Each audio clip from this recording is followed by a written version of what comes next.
ายดีพี่น้องสบายดีพี่น้องเพื่อนสุขคนที่เขามาเบิ่งสอบของบริษัทแนลเนาะ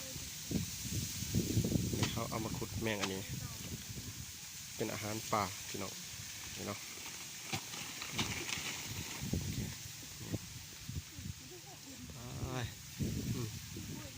หน้าตาส่วงดำไห้ดำหนักก็จะประมาณนี้เนาะเวลาเย็นจอกเบียร์กับสิบแบบหนึ่ง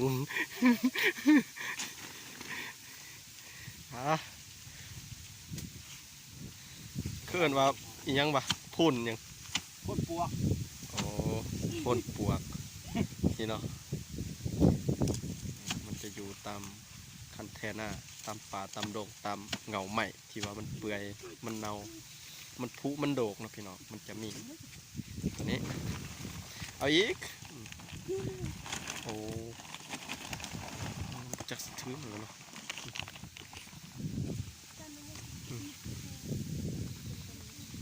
อันนั้นเพื่อนบอกมันดี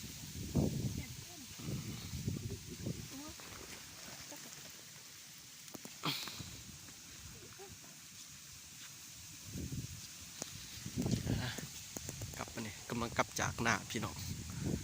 เนาะมาเบาเป็นแบกบรรยากาศทงหน้าบ้านเบาหน่อยสิประมาณนี้พี่น้องเลยมาดูการดำไห้ดำหน้า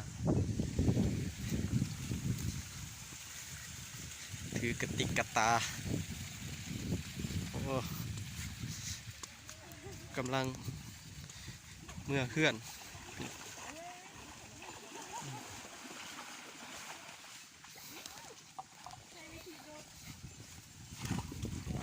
โดดเบา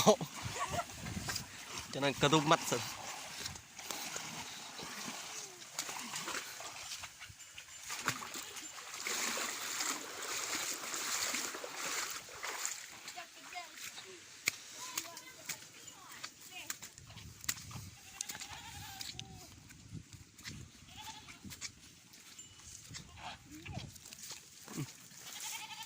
โอ้แบะขจาะ